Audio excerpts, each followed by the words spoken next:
Hey, and welcome to the Tour Bus Podcast. I'm your host, Jay, and today we have just an incredible bass player, Joseph Patrick Moore. He currently lives out in Nevada, out in Vegas, and plays for, or near Vegas, and plays for the residency Cirque du Soleil show out there, which if you've never been to Cirque du Soleil, look them up. Check out some of all the music's done live. It's like this wicked circus, but all of the music is performed live, and it is no walk in the park. Before that, man, Joseph just has so much experience and wisdom to share. We could do probably 15 interviews, and I hope we get to. But the next couple episodes are interviews with Joseph Patrick Moore. They're just packed full of wisdom. Grab a seat, listen, hope you enjoy.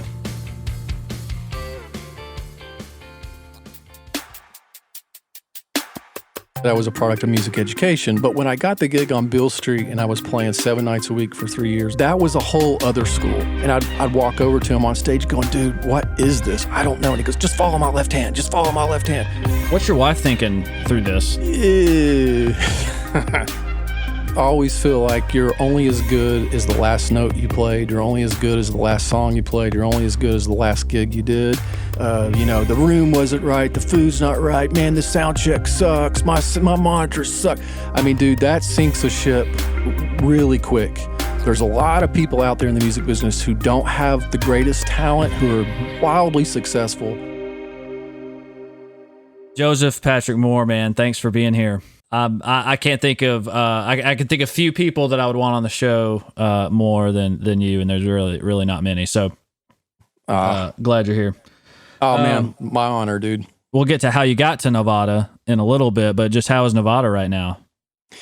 It's 75 degrees, gorgeous blue skies, people riding bikes, jogging. Yeah. The world is all fine and dandy until you leave your little neck of the woods and venture out, and you're like, wait a minute, something's not quite right. Right. In the middle of COVID-19, so it's kind of a mind warp right now, but the weather's amazing, but it's just kind of a weird head trip. We played together at Southside Church in the south side of Atlanta. Noonan, Georgia.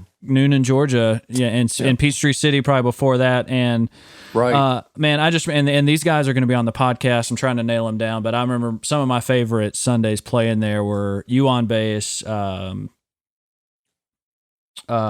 Scott on drums, love Justin, and Jacob Evergreen. I love Jacob on guitar, man, and just obviously I was lowest on the totem pole as far as skill went. No. Oh, absolutely. You don't even have to fake it. And God, and that's what helped me grow immensely was watching folks like you guys play, and spectacular musicians. So always a fun very band. Kind of so you, I miss those days a lot. I do too, man. Those were some great weekends for sure. Great Sundays, man. We had a blast for sure. We had too much fun actually to be in a church. That is not a lie. I'm supposed to have that much fun in church. I didn't think. Hey man, it is what you make of it. That's right. Everything, we made it fun. Yes, we did. But man, before that, you were. We were both of age when we met, so that obviously you had a career and a life before we met playing at Southside. So man, just for time's sake, catch us up to. I'd love to learn a little bit more about your musical education, because you're just and it's not even just from knowing how you play. You have some resources online where you're teaching theory and things like that. So you've got the knowledge and the skill. So I'd love to learn more about where you got that. Was it music school? Was it jam bands? What was it? And then catch us up real quick to kind of how you got to Atlanta, and then we'll get to maybe how you got involved playing in churches. Sure, man. So there's a lot to pack in there, but I'll do it as briefly as I can. It's fine. For people that don't know me, don't know anything about. So I grew up in Knoxville, Tennessee. I was a product of education in the schools. I played alto saxophone. I played drums in the marching band. And then towards the end of high school, I switched to bass guitar, sold my saxophone, started playing bass. Took some lessons, and the guy I was taking lessons from was also the teacher at the University of Tennessee in Knoxville. I ended up getting a full scholarship, and I was in school as a jazz and classical major for 3 years.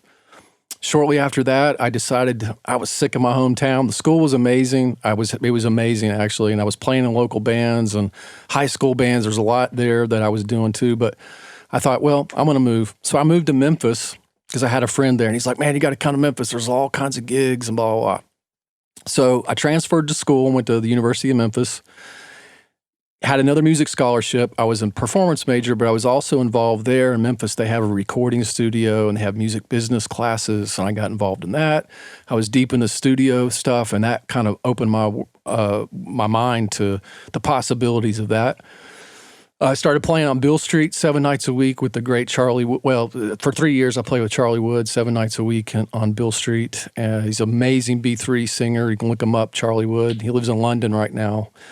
And then about 7 years into that, I met my wife, and we decided, you know what, Memphis is great, but I think we're going to mosey on down the road. So we went to Atlanta in '96, right when the Olympics had just finished.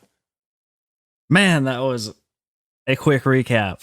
That was good. Well, there's a lot of stories packed in all those years, but you get the overview. Without boring everybody. So. Season one is about kind of my connection with you guys and where I've gotten to see you guys go. So we're going to keep it within those bookends for now, and have you back on another episode and dig into a lot of that. Cool.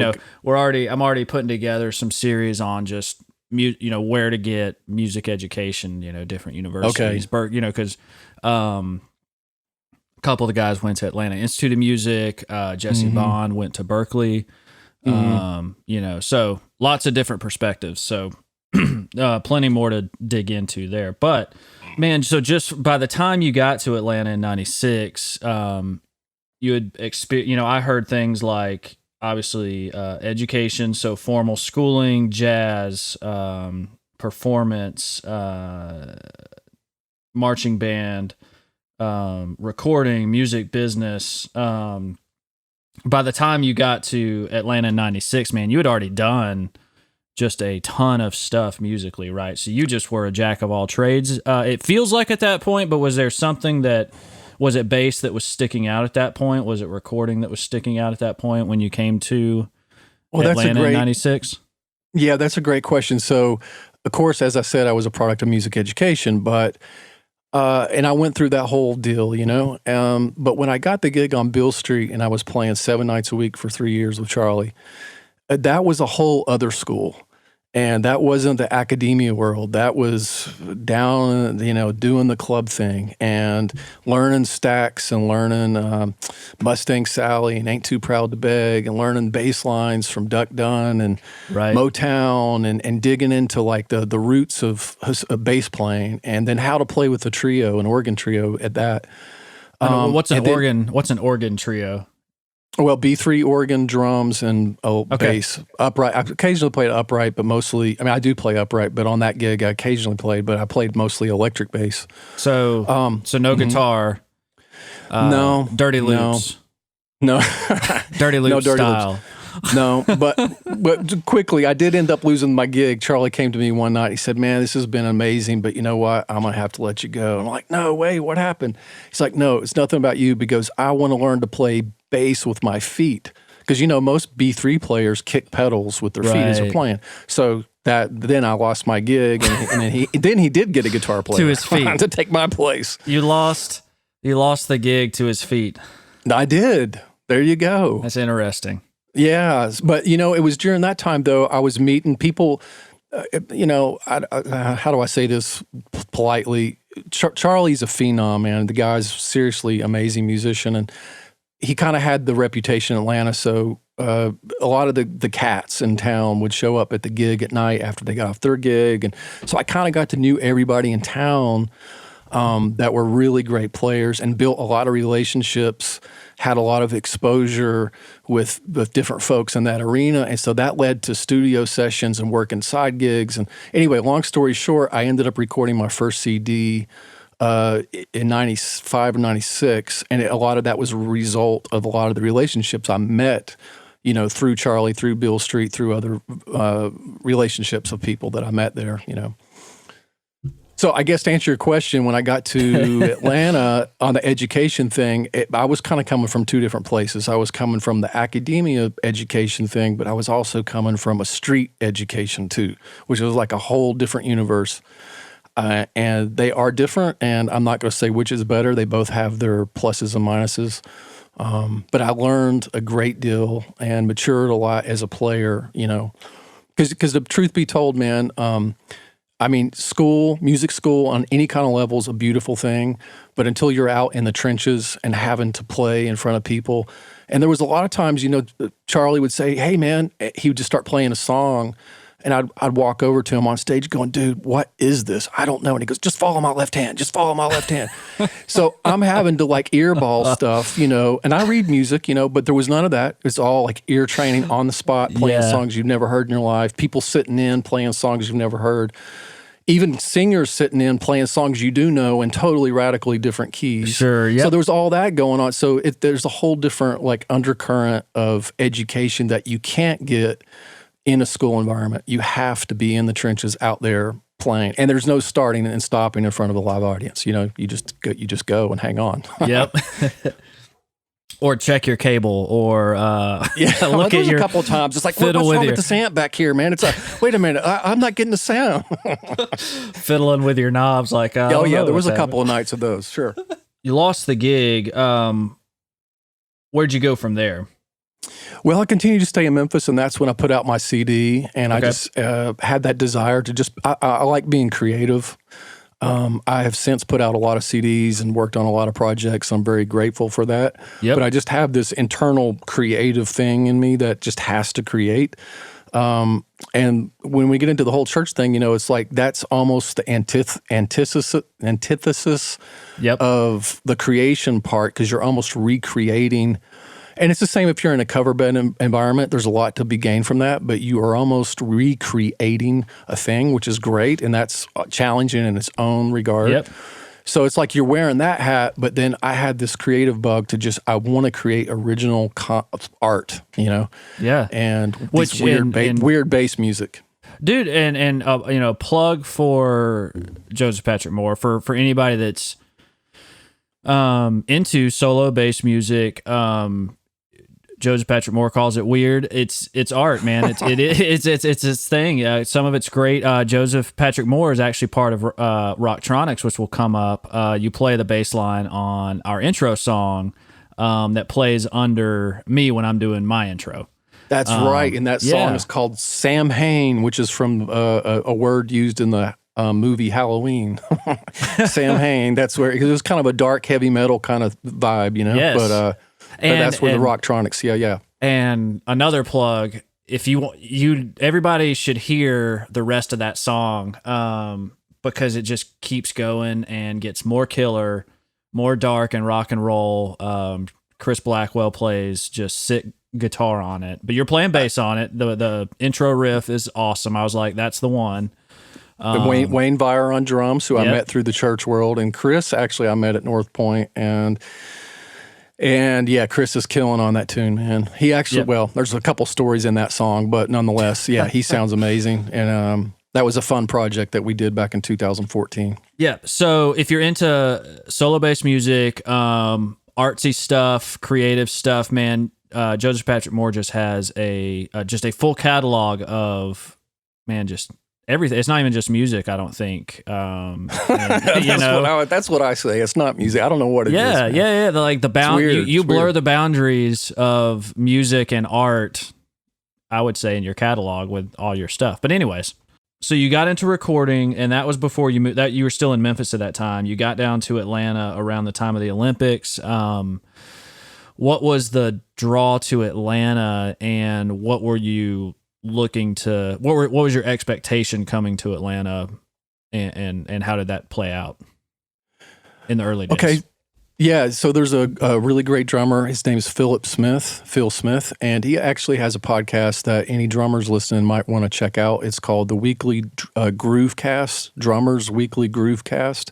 He's up to 140 episodes. He's had a lot of Steve Smith. He's had, he's had a lot of really great players on his podcast. But so we went to school in UT in Knoxville, and he was one of the reasons actually I moved to Memphis. And lo and behold, he was one of the reasons I moved to Atlanta, because he had left Memphis and moved to Atlanta. And he called me, and we were good friends then. We're still good friends now. But he said, "Hey, man, there's a lot of work down here. There's a lot of gigs. I know things are kind of drying up for you in Memphis. But you might want to consider this." So he was partly responsible of and my sister lived in Atlanta too. My family, my mom and dad were alive at that time in Knoxville. That was only 4 hours away. So I was like, you know what? I'm going to stay here in the South. I'm going to go to Atlanta. Seems like a perfect fit. And that's just kind of what happened, Okay. And so did you have gigs lined up? Did you? Oh, yeah. No gigs. Okay. It's a weird thing in my life, man. I don't know how it works. I guess I'm just kind of used to, I guess the thing about being in this business, whether you're a player, a writer, whatever hat you wear in the music business generally, you have to have a really thick skin. It isn't for everybody, because there's a lot of times you're looking at your calendar going, okay, I'm cool for the next 2 weeks, but beyond that, I have no work. I have no idea how this is going to roll. And and a lot of people can't cope with that. And for some reason, my whole life's just kind of rolled down that track like that. So when we moved to Atlanta, I literally had no work. I had saved up some money, so I knew I had a cushion. And I knew Phil in Atlanta was in my corner. He would help introduce me to people. Again, relationships. He quickly introduced me to some key people in Atlanta. And so I got work after the fact, that I wasn't moving there for anything particularly. So a leap of faith.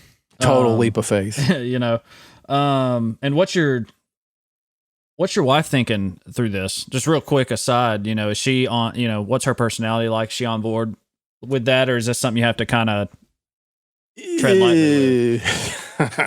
She was very supportive. Skip the whole. Skip the whole. Don't to get in trouble here. No, she's 100% supportive. She's always been on my corner. Great. Which is huge. It took a while, I think, in the early stages to kind of realize she was falling in love with a weird musician. But I think once she got past that, she started learning the way I rolled with my life. And she had, I guess, just kind of saw that, somehow it just all works out. So she was very supportive, thankfully. Awesome, man. That's good. Hey, man, you said enough. We'll move on.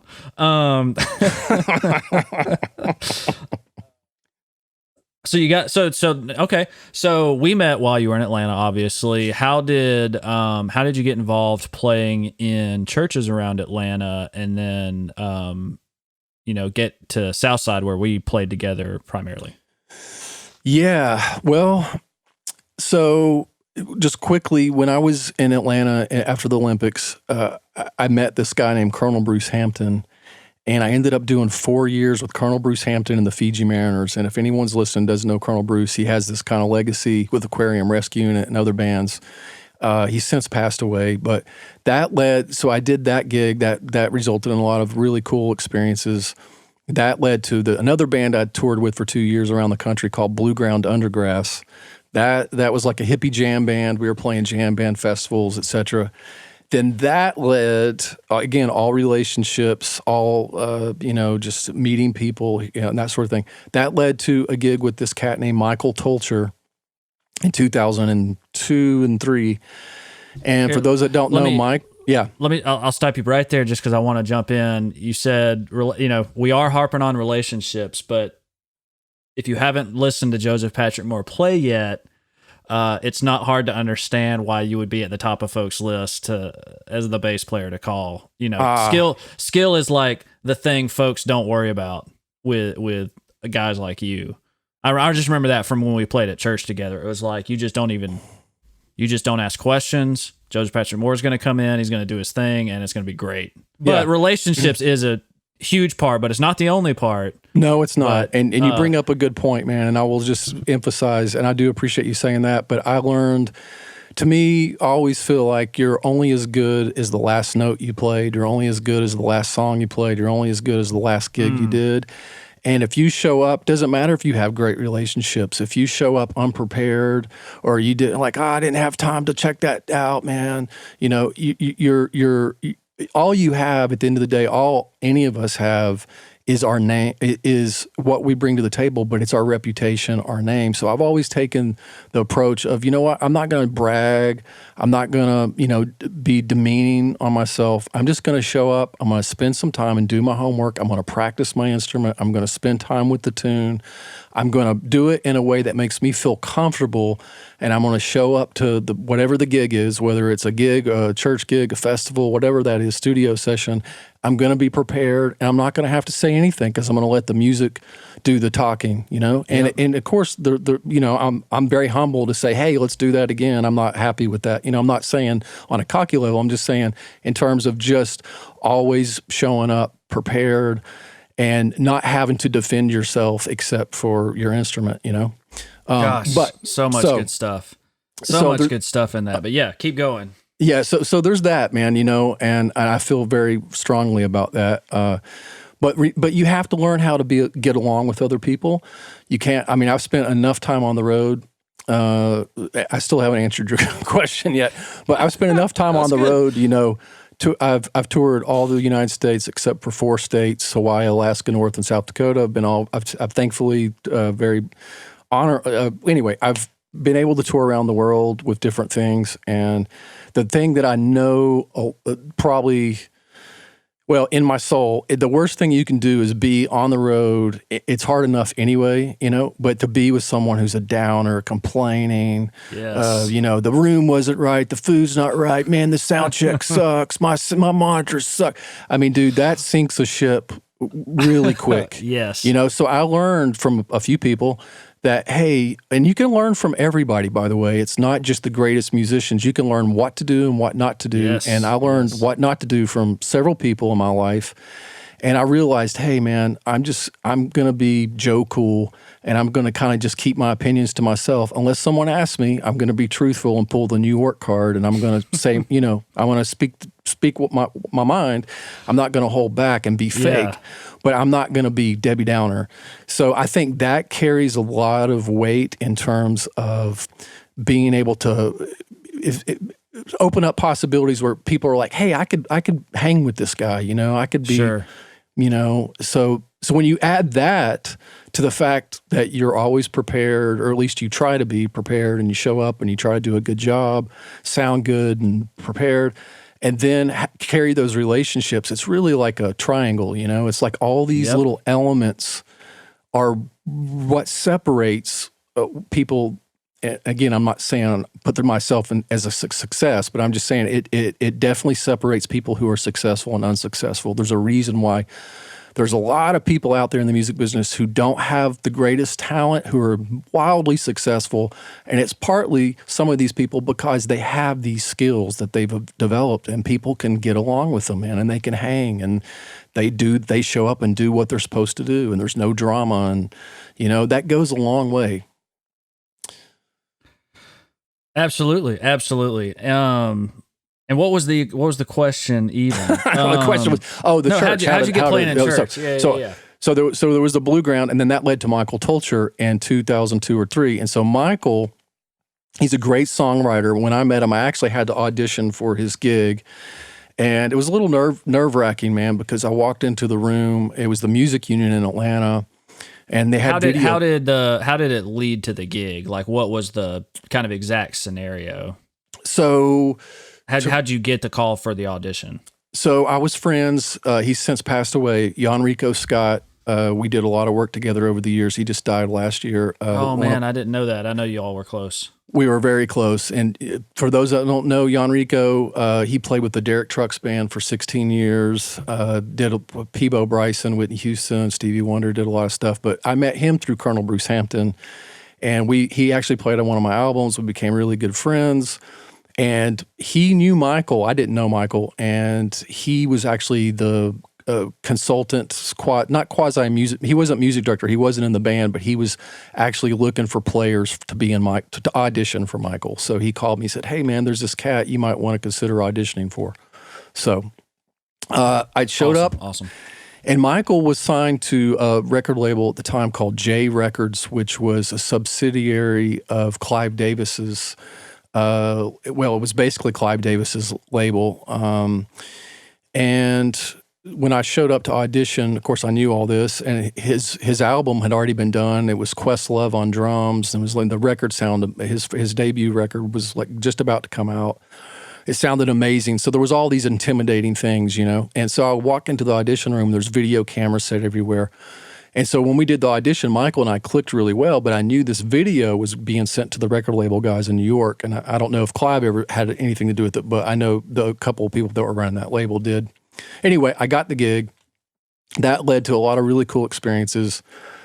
That gig ended in 2004. And there was a guy in the band at that time who you may know, a guy named Ben Snyder. Do you know Ben? Absolutely. Plays guitar and fiddle. Yes, he did. And I remember one of the last gigs we did. Yeah. I played Devil Went Down to Georgia with Ben at a summer camp in Florida. And funny story about that gig, I got the call the night before. And at the time, this was like one of the biggest camps going on. It was big stuff. I think they're still going on. Big, huge camps or whatever. I got the call the night before. Hey, can you be down here to play the next 4 days? Guitar player bailed, whatever. So I'm listening to the music driving down middle of the night with my wife. And they do a bunch of cover songs. Like it was the big thing to do. Like every session started with some kind of secular tune. And we did Devil Went Down to Georgia. He played on it, but I had to learn it from scratch in like the hotel room that morning with no sleep. Oh, that's a challenge, dude. Yeah. Bound, took it down, took it down, took it down, took it down. There's some involved stuff in that tune. God, it's fun though. It's a fun song to play. Yeah, it is. Anyways, you were saying before I interrupted you. No, it's cool, man. I didn't know that. I knew about big Ben stuff. Snyder. I didn't realize you had played there. So, but that's a huge. So I played deal, with Ben Snyder before. Great dude. Yeah, so Ben was in Michael's band towards the end, and we were all kind of, it's a long story, but we were all kind of let go. And Michael, about 6 months later, ended up getting dropped from the label. But at that time, we had just done a tour with Maroon 5. We did 6 weeks with Maroon 5 and Gavin DeGraw. And one of the last shows we played was the Roseland Ballroom in New York. And that was one of the last shows we did. But Ben and I, you know, like everybody else, we kind of clicked and everything was cool. And then when the gig was over, he called me one day and said, "Hey, man, there's this church called North Point." I'd never heard of it, even being in Atlanta since '96. And he's like, "Hey, man, I think I got you hooked up to come and play this Inside Out thing on a Sunday. You want to do it?" I'm like, "Yeah." So that was like 2004.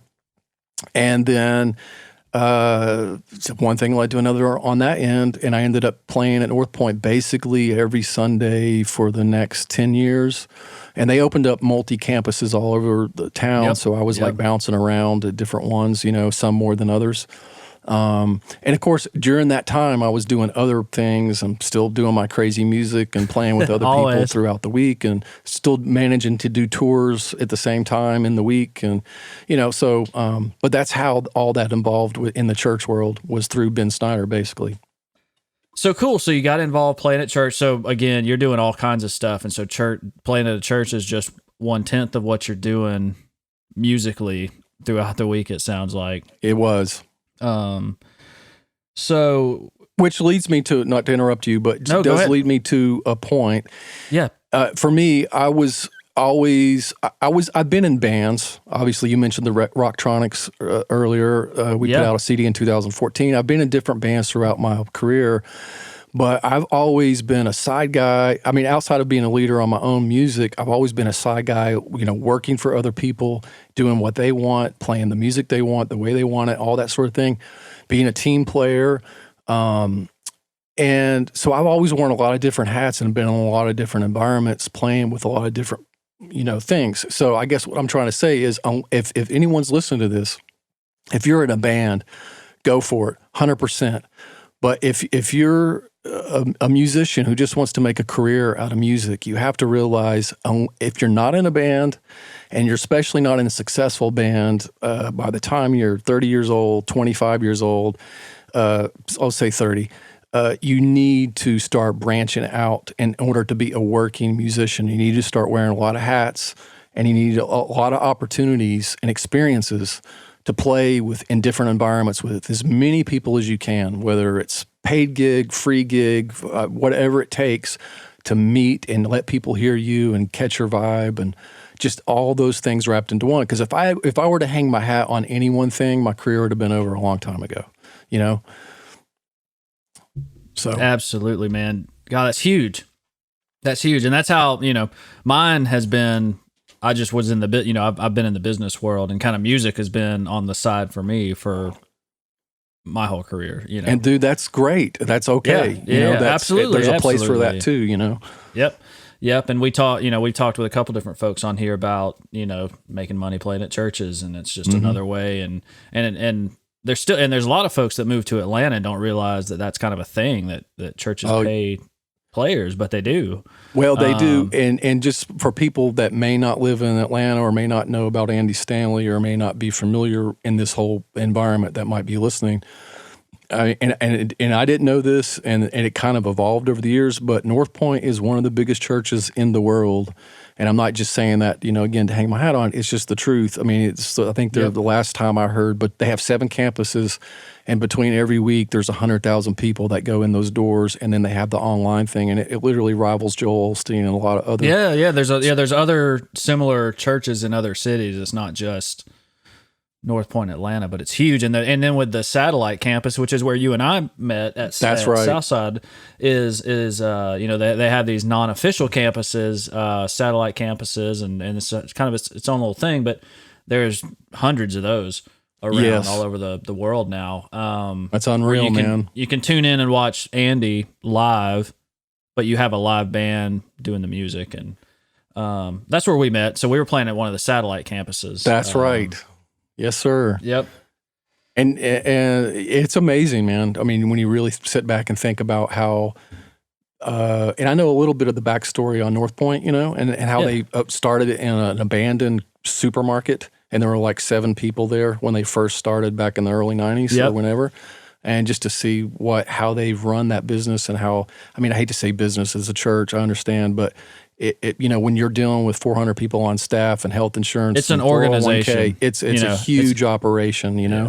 Yeah. But I think because of that, outside of the message and all the things that the church typically does, it definitely there was a thing about, I think, just generally that is one of their attributes to success is they thrive on excellence.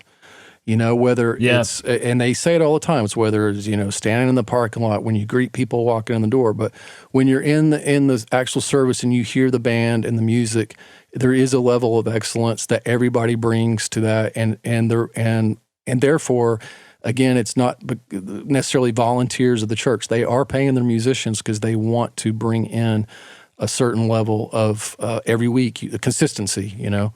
Yep, and these are guys that there's rehearsals during the week. These are guys that make money making music throughout the week, just like Joseph, we're talking that you're doing.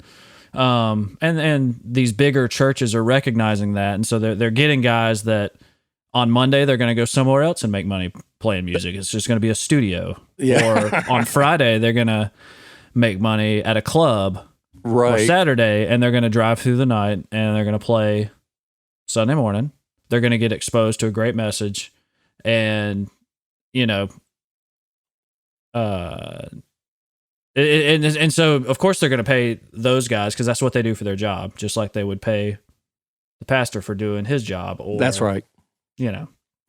So. But you know, it's interesting though, because a lot of the people that I worked with there over those years, not everybody, but there's a handful of people that it led to other things, led to recording CDs, led to studio projects, led to cover band gigs, led to outside things that were away from the church, totally away from the church, you know.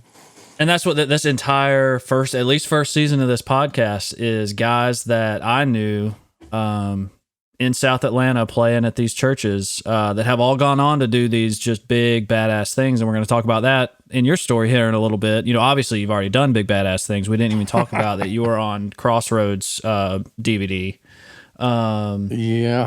Playing bass. So tons of cool stuff that you're doing, and you're playing at church. You know, very cool environment just all around Atlanta. It's a big kind of, you know, it's its own music scene.